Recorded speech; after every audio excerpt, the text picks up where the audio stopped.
Hello, I'm Kelly and I draw things, and welcome back to another art video behind the scenes. If you're new here, welcome. I'm a full-time freelance artist working in Georgia in the United States, not the country, the state. And if you're not new, welcome back. And you know, I chopped off all my hair. It's a lot cooler down here in the South without hair on your head. So that was my logic. I was also growing out my bangs and now it's all one length, which I'm super excited about because it hasn't been that way in a long time. Anyway, so what are we doing today? I'm gonna show you my behind the scenes of my studio, my workspace. We're gonna do a little studio tour. And I haven't done this before, so we'll see how this goes. But I'm excited. I just finished unpacking my closet from when I stacked all my boxes when I moved. It's finally organized and clean. And I thought it was a good time to show everyone the studio while it is the cleanest it will ever be. And it'll never be this way again. So let's go take a look and I'll walk you through it. So a little bit about my studio. I've been in this space for about a year now, and it's just in my house. It's my second bedroom, and I reside in here most of the day, as well as my cat. So let's kind of walk through and show you what I got.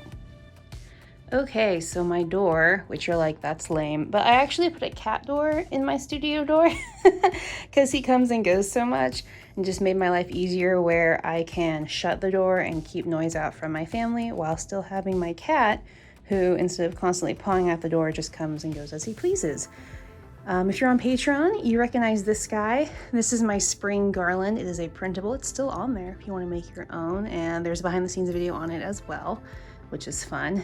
This is my planning station where I write to-do lists on my whiteboard. And I have this calendar that isn't very filled out right now, but that's okay.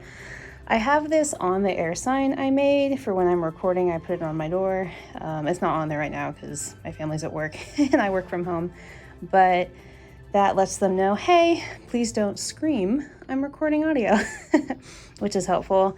This are stretches I should be doing every day. That is from Tumblr, 1,000 years ago when Tumblr was a thing. And they're just helpful for drawing, and it's pretty nice. I actually like it quite a bit. And my other calendar. I have many calendars. I think it gives me the false comfort of being organized when all in all, it's kind of just there for show. All right, moving right along, this is my drafting table. A drafting table is a table for artists where you can draw on it vertically.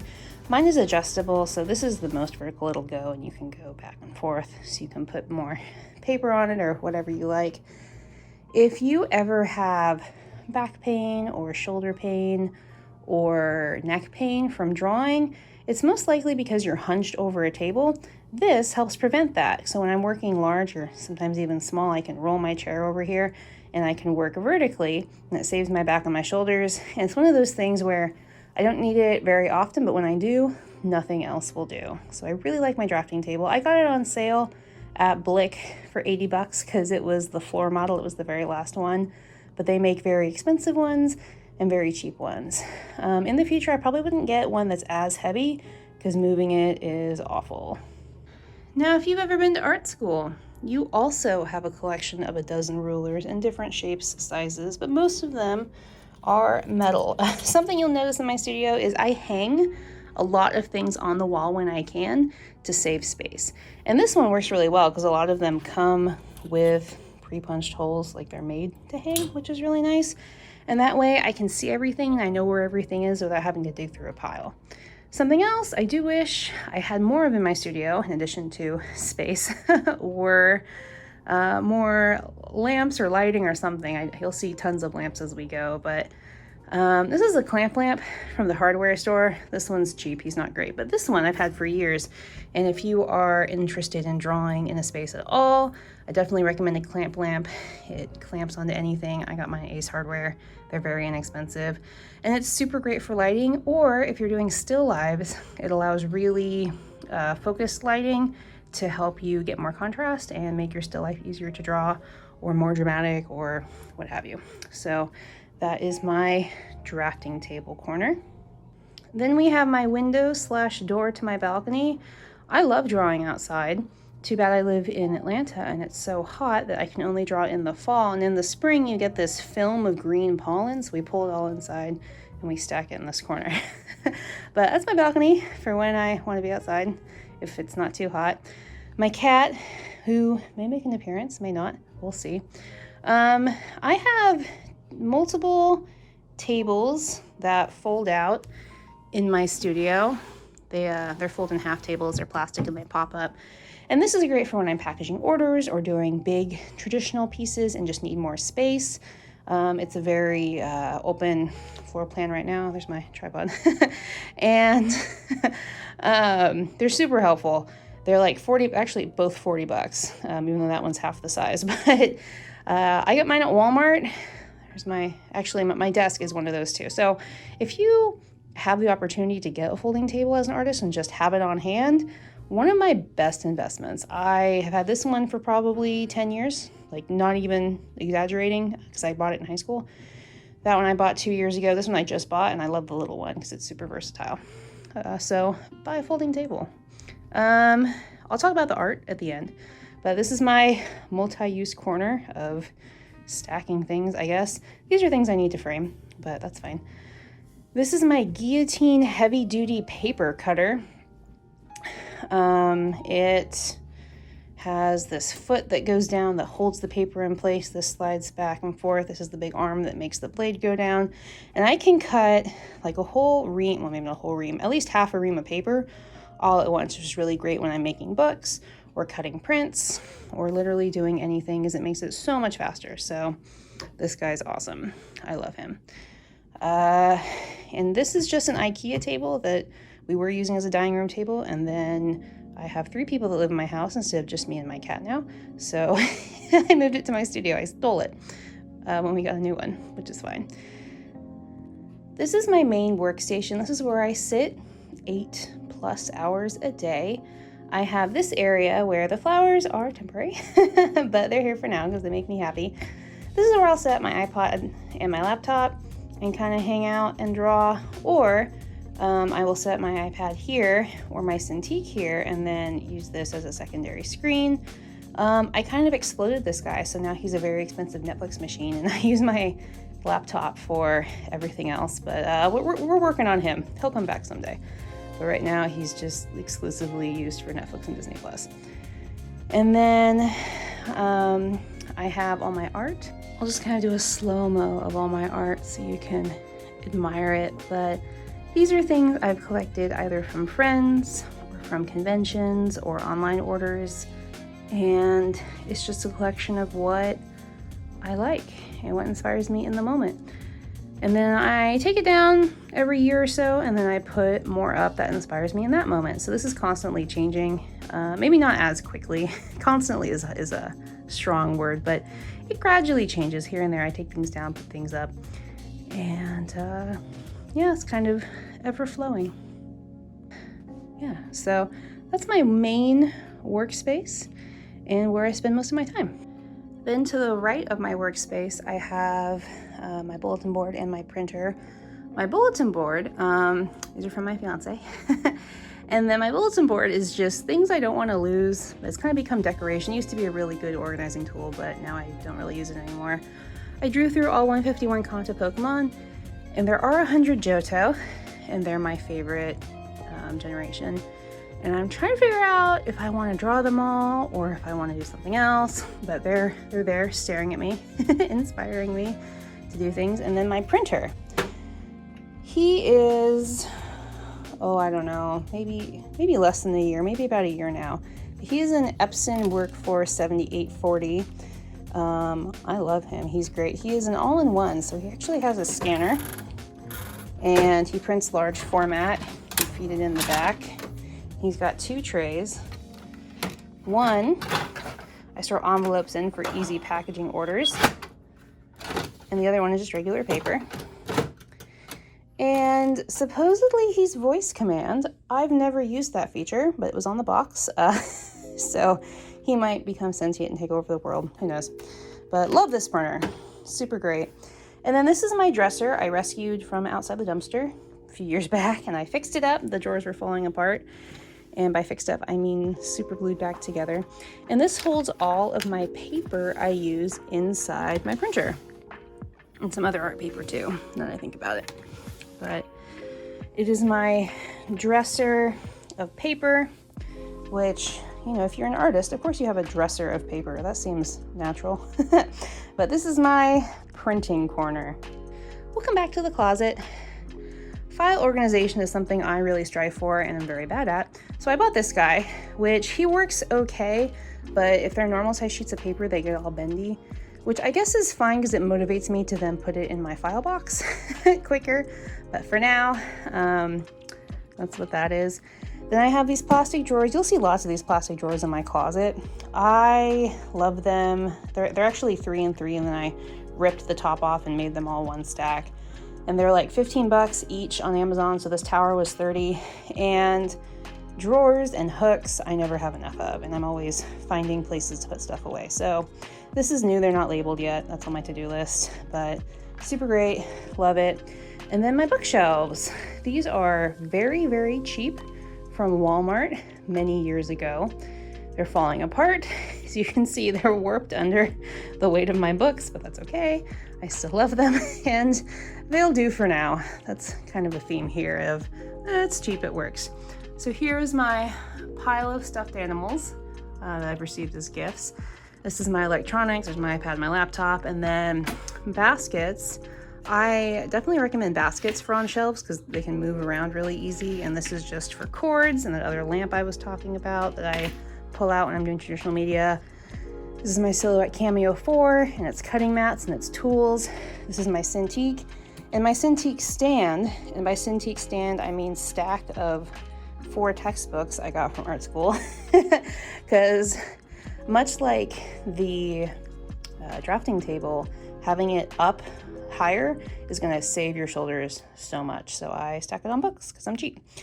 And then all the cords for those guys. My old iPad, I read manga on that, and that's pretty much the only use for that.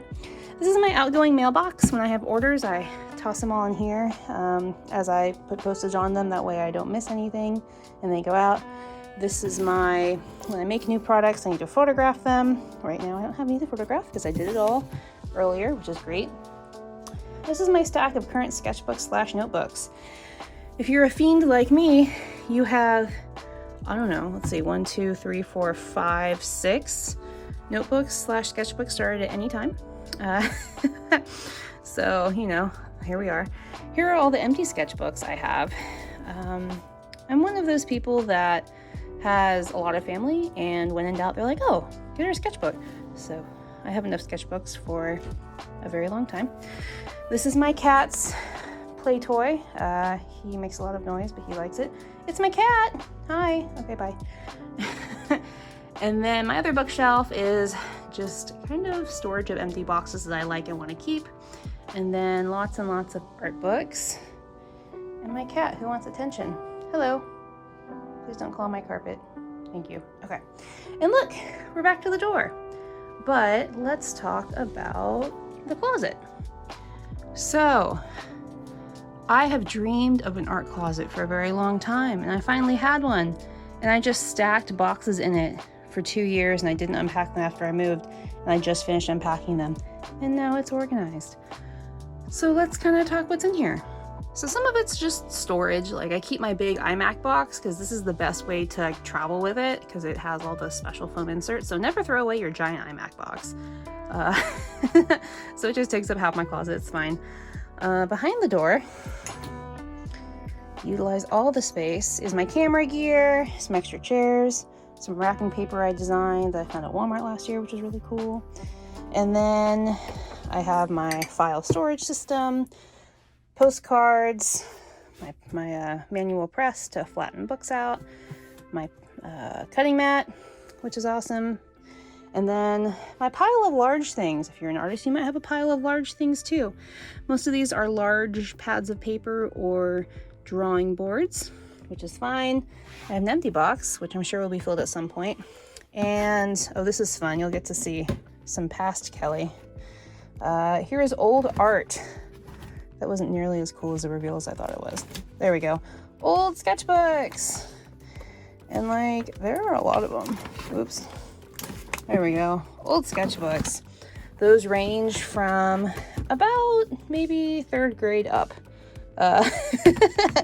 Yeah, for real. I've actually kept them all. And some of them are very elaborate and some of them are very note oriented, but I have them just in case I need them for any strange reason. Convention displays.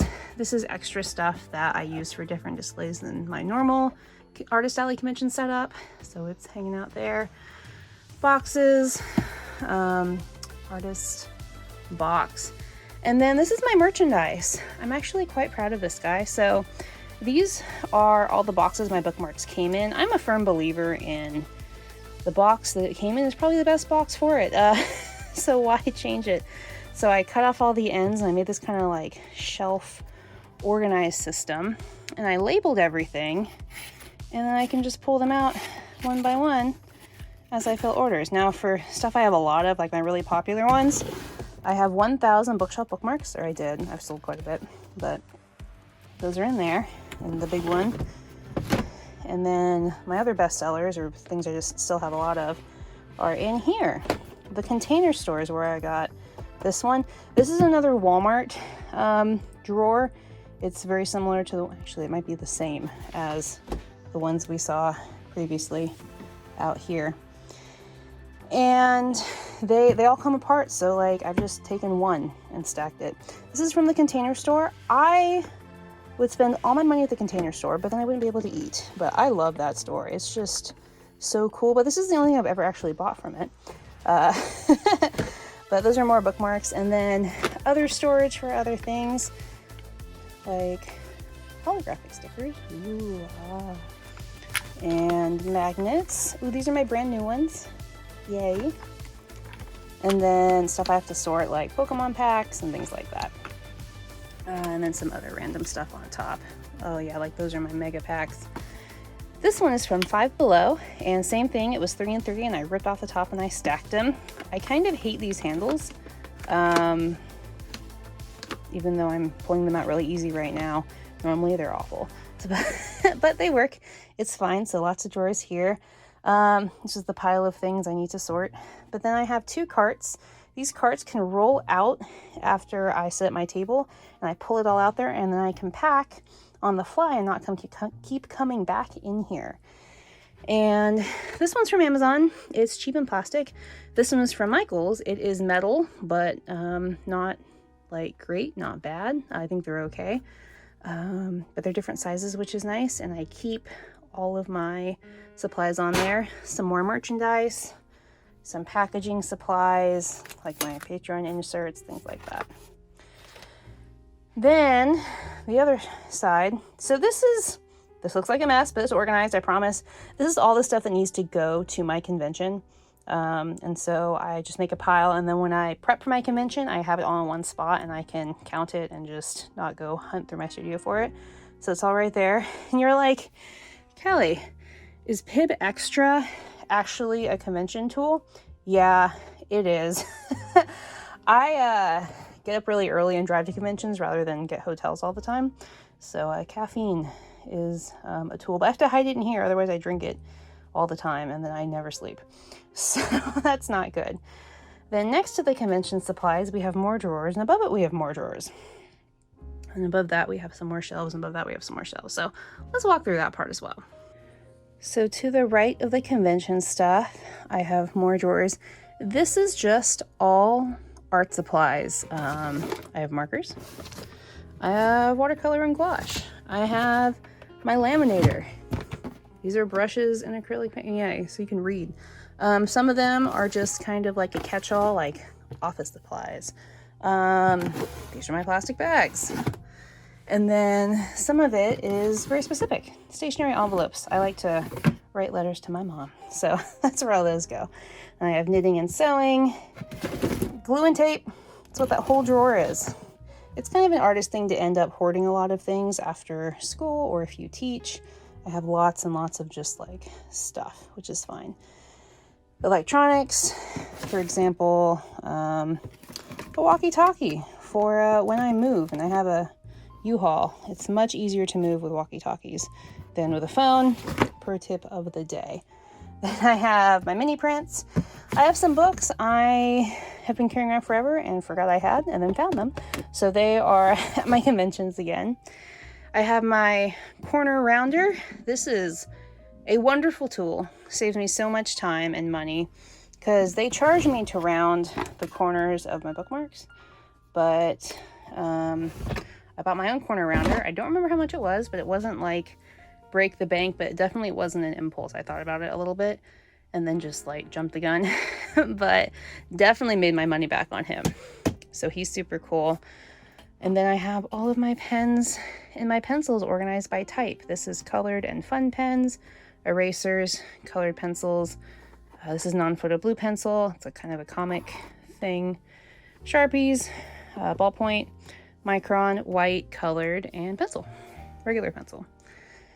And then come back over here, Copic markers, my paper cutter, which is probably the one I use the most just because I'm doing little things all the time. I have so my first paper cutter, second paper cutter, third paper cutter, and all different shapes and sizes. And then up top, I have all these little boxes, which are really helpful because I can just like pull it out of the stack and take it out if I need it. But for example, this is all colored pencils. These are small bags, like pencil bags. This is oil pastel and NuPastel, my label maker. So they all have their own contents. And then we come over, have some cases for when I travel with my laptop at my Cintiq, and packing supplies. Those are rigid mailers, and this is bubble mailers and bubble wrap. Those are envelopes, and those are that's actually storage for styrofoam forms for when I teach drawing one. But in the back corner are plastic bags. And that, my friends, is my supply closet, which I really love. I'm very excited about it. And it's finally organized, which is the best part. And ta-da! That is my studio tour. Thank you for watching. Thank you to my patrons who get to see this 6 months before everyone else, but also for financially making this possible. It's really awesome. And you guys are the best. So enjoy your day, afternoon, evening, morning, whenever you're watching this, dead of night. If you're a zombie, that's cool. And I will see you all next time. Bye.